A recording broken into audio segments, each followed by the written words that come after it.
వ్యవహారిక పేరు అంటే 4 ఎకరాలు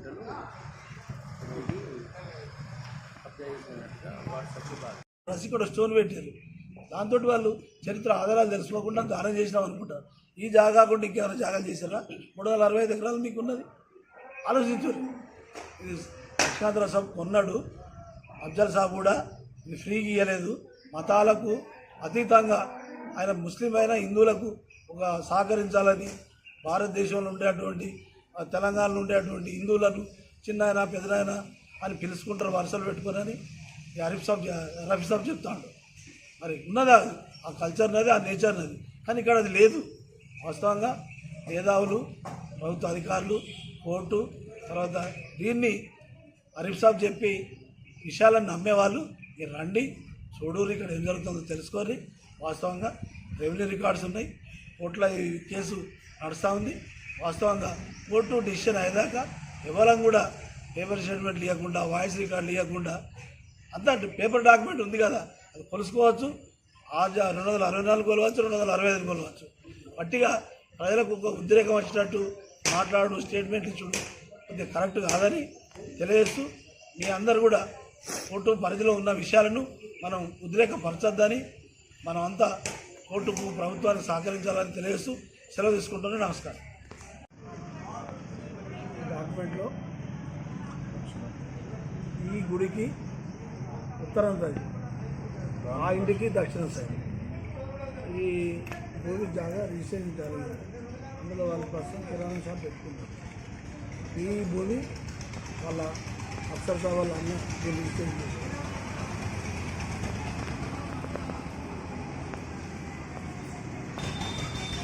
ఈ ఈసీ ద్వారా వాళ్ళ అన్న పేరు ఉంటే వాళ్ళ అన్న పేరు ఉంటే గిద్దరాజు పేరు ఏదంటే గిద్దరాజు పేరు ఉంటే వీరా రాజు పేరు ఏదంటే 11/1987 19 గుంటల జాగా పద్మశాలి సేవా సంఘం పేరు 19 గుంటల కొన్ని గజాలు. సరిగ్గా 15 రోజులకు 14/12/1987 రోజున మళ్ళీ 16 గుంటల జాగా, ఇలా 36 గుంటలు ఉంటుంది పద్మశాలి సేవా సంఘం. వాళ్ళకు అమ్మింది కూడా అఫ్సర్ సాబ్ వాళ్ళ అన్నదే. వాళ్ళకు కూడా ఇటు సైడు బాట ఉన్నదని రికార్డులు ఉంది. ఆ బాట కనుక ఆ భూమి కనుక కొలిస్తే, ఆ భూమి కొలవంగా అక్కడ జాగ వెళ్తే మరి రిజిస్ట్రేషన్ డాక్యుమెంట్ ప్రకారంగా వాళ్ళ గజమా 2 గజాల బాట పోతుంది. వాళ్ళు కూడా కోర్టుకు వచ్చారు. మరి బాట దాటి కూడా వాళ్ళ అన్న పాలే నేను ఆక్రమిస్తామని చూసి బాట దాటి వచ్చి కూడా వాళ్ళ ఆయన 35 గుంటలు ఉన్నదని, ఇంకా ఏదో 4-5 గుంటలు ఉన్నదని ఇక్కడ కొలతలు పెట్టి కనీలు వాతి ఇవ్వలేనప్పుడు, ఎల్లమ్మ గుడి కాడ భక్తులు ఉన్నప్పుడు కనీలు వాతిపోతే ఎట్లా? మేమందరం ఉంటాం. మేమందరం కూడా దీనికి సంబంధించిన కొలతలకు సంబంధించిన చాలా డబ్బులు కడతాం భక్తులుగా. ఈ గుడి నంబర్ 265 కడతాం, మీరు 264 కట్టుకొని మొత్తం కొలిపిద్దాం. కొలిపించిన తర్వాత ఈ డాక్యుమెంట్ల ప్రకారంగా భూములు పెట్టుని, మాటలు పెట్టుని, ఎల్లమ్మ టెంపుల్కు ఉండాల్సిన జాగాను కించి జాగ్రత్తగా పెట్టండి అని మేము ఈ సందర్భంగా మీ దృష్టికి తీసుకొస్తాం. ఎలక్ట్రానిక్ మీడియా, ప్రింట్ మీడియా ద్వారా ఇవన్నీ ఉన్నాయి కదా. మనుషులం మనం కొద్ది రోజులు ఉండిపోతాం, కానీ కాగితాలు భూములు మాత్రం వందల వేల సంవత్సరాలు ఉంటాయి కదా. దాన్ని అన్నీ తెలిసి మీరు ఇంత పెద్ద వారసత్వం ఉన్నదని మాకు అని చెప్పే మీరు తొందరపడేందుకు కోర్టులో కేసు వేస్తారు. మీరే కంప్లైంట్ చేస్తారు. మీరే ఎలక్ట్రానిక్ మీడియా, ప్రింట్ మీడియా మాట్లాడతారు. హైదరాబాద్లో మేధావులతో మాట్లాడించి పొన్న ప్రభాకర్ అన్న మంత్రి గారు దీంట్లో ప్రత్యేకమైన చొరవ చూపించి నేనేదో ఆగం పట్టిస్తాడు అని ఆవేశపడి ఆరోపణలు చేస్తారా? ఎంతవరకు న్యాయం? మీరే ఆలోచించారు.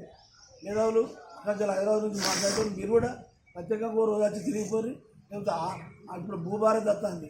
ఆల్రెడీ మీరు ఢిల్లీలో కానీ బొంబాయిలో కానీ భారతదేశం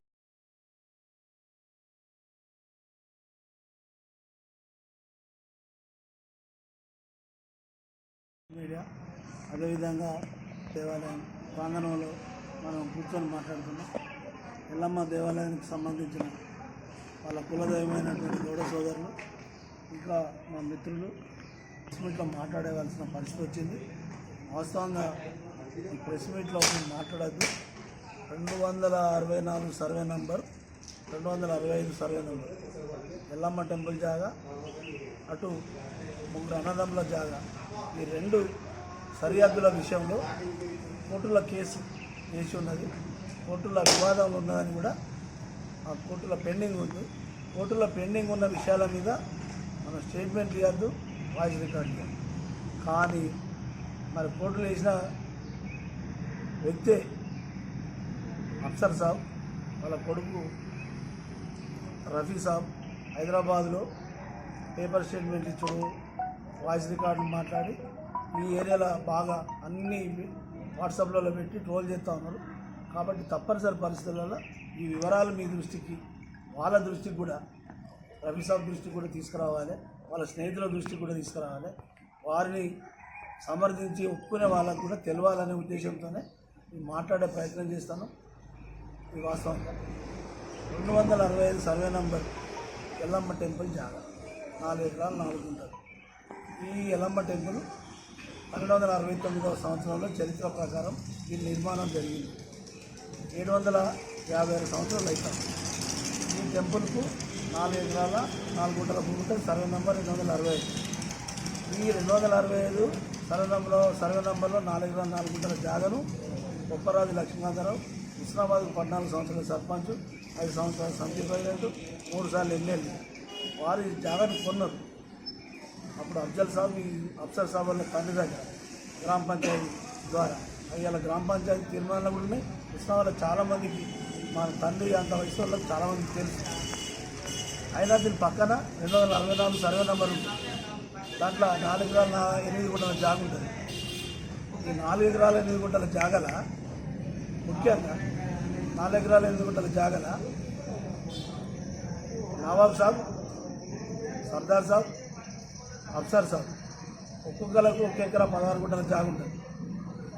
3 ఎకరాలకు 3 అయితే 3 16 48 అయితే అంటే 4 ఎకరాల 8 గుంటల జాగ అట్లా కూడా నిండుతాను. మరి ఇప్పుడు అఫ్సర్ సాబ్కు ఆర్బీ గార్డెన్ ఉంది. అప్పుడు ముందు కట్టుకున్న ఏదైతే వ్యవసాయానికి సంబంధించిన ఫామ్ హౌస్ ఉంది. తర్వాత ఖాళీ స్థలం ఉంది. ఆయన పక్కపట్టి అమ్ముకున్నటువంటి వీరాన్న నాయకు వాళ్ళకి సంబంధించిన ఖాళీ స్థలాలు ఉన్నాయి. అవన్నీ రిజిస్ట్రేషన్స్ ఉన్నాయి. వాళ్ళు అక్కడ ఇళ్ళ నిర్మాణాలు కూడా ఉన్నాయి. ముఖ్యంగా ఆ రిజిస్ట్రేషన్ పానీ ప్రకారంగా వచ్చి అక్కడ నంబర్ వేసి ఇక్కడ దీన్ని పక్కపొంటి రిజిస్ట్రేషన్ చేసుకొని నాకు 36 గుంటల జాగ ఉంటుంది, ఎల్లమ్మ టెంపుల్ జాగ నాకు 33 ఫీట్ల జాగ వస్తుంది అనేటువంటి కోట్ల కేసేసారు. ఎప్పుడైనా కొడుకు పేరు మీద భూమి రిజిస్ట్రేషన్ అయితే కొడుకు పేరు మీద మీరు కేసేయాలి. కొడుకు పేరు మీద నువ్వు చీపీ తీసుకొని నువ్వు కేసేసి ఇవాళ ఎవరో తప్పుతో పట్టిద్దామని ప్రయత్నం చేస్తారు. దీనికి హైదరాబాద్లో ఉన్నటువంటి ఎలక్ట్రానిక్ మీడియాను, ప్రింట్ మీడియాను, మీ పొలిటికల్ ఇన్ఫ్లుయెన్స్ను మంత్రి గారి దగ్గరికి పోయి, దేవాదాయ శాఖ మంత్రి దగ్గరికి పోయి, మీరు కమిషనర్ దగ్గర పోయి మీరు ఏదో అన్యాయం జరిగిందని మాట్లాడుతున్నారు. అన్యాయం జరిగిందని మాట్లాడితే ఏమన్యాయం జరిగింది వీడు ఖర్చు చూడు. నేను అనవసరంగా మన హుస్నాబాద్ ఎమ్మెల్యే పొన్నం ప్రభాకరన్న, రాష్ట్ర మంత్రి, బీసీ సంక్షేమ శాఖ మంత్రి, రోడ్డు రవాణా శాఖ మంత్రి ప్రభాకరన్న మీద నిందలేస్తాం. దీనికి ప్రభాకరన్నకి ఏం సంబంధం ఉన్నది? వాస్తవంగా చెప్పాలంటే తన ఏరియాలో ఉన్న దేవాలయాలకు సంబంధించిన నిర్మాణాలు జరుగుతున్నాయంటే చేసుకోరన్నారు. ఒక్క అట్లే ఉంటే ఇలా కొత్తగొండలో కూడా చాలా నిర్మాణాలు జరుగుతున్నాయి. మీరు గుట్ట మీద కూడా రోడ్ ఎత్తారు.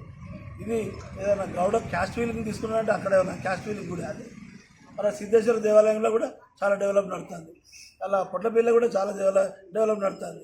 ఇట్లా పటగాల్సి మీదేసినట్టు అనవసరంగా ఆరోపణలు చేసుడు, ఇది ముఖ్యమంత్రి నిర్ణయం తీసుకోవాలన్నాడు. తెలంగాణ ఉద్యమకారులకు అన్యాయం జరుగుతుందా? ఏమన్యాయం జరుగుతుంది?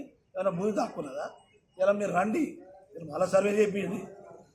అది రాష్ట్రంలో జిల్లాలో ఉన్నటువంటి ఉన్నత అధికారులను తప్పుతో పట్టించుడు, మళ్ళీ మీరే స్టేట్మెంట్లు ఇచ్చుడు, మీకుండే భూమి మళ్ళీ మీకు ఉంచుకున్నాడు.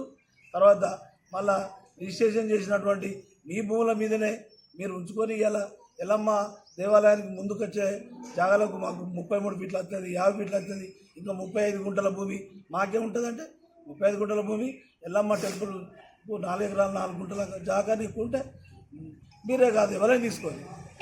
ఇళ్ళకి రోడ్లు వెళ్ళి ఆ రోడ్లు అప్పుడు ఎంత ఉండే, టెంపుల్ జాగా ఎంత ఉండే అవన్నీ క్లియర్గా చూసుకోవచ్చు కదా.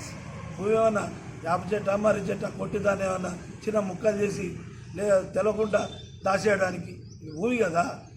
756 సంవత్సరాల క్రితం భారతదేశంలో సర్వే నంబర్ల సిస్టమే లేదు.